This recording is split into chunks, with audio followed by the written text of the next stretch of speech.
Une mission audacieuse des forces spéciales ukrainiennes visait à capturer un avion militaire russe de 250 millions de dollars et à le transporter en Ukraine. Les services de renseignement russes ont déclaré avoir déjoué une tentative de capture d'un bombardier stratégique à long rayon d'action, le Tu-22M3, qui est un élément clé de la force de frappe nucléaire de Vladimir Poutine. Le renseignement de Kiev cherchait à recruter l'un des pilotes militaires de Poutine, en lui offrant 2,5 millions de dollars et la citoyenneté italienne s'il livrait le bombardier nucléaire en Ukraine. Selon le FSB russe, des forces spéciales des pays de l'OTAN sont soupçonnées d'avoir participé à l'opération.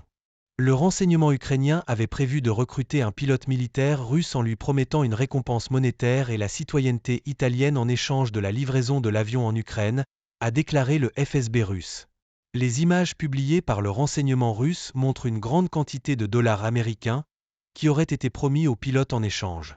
Il est rapporté que l'agent suspect n'a même pas tenté de cacher son identité ukrainienne. Le FSB a déclaré avoir ainsi déjoué le plan ukrainien et que Moscou s'était même vengé en bombardant l'aéroport militaire d'Ozern, dans la région de Jitomir. La Russie a largement utilisé les bombardiers nucléaires Tu-22M3 dans la guerre, en lançant des missiles conventionnels en Ukraine. Cet avion constitue une partie importante de la force de frappe nucléaire de Poutine.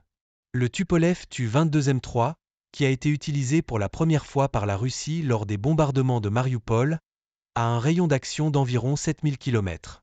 Il peut transporter des missiles nucléaires ou des missiles antiradars Kh-15, ainsi que des missiles de croisière Kh-22.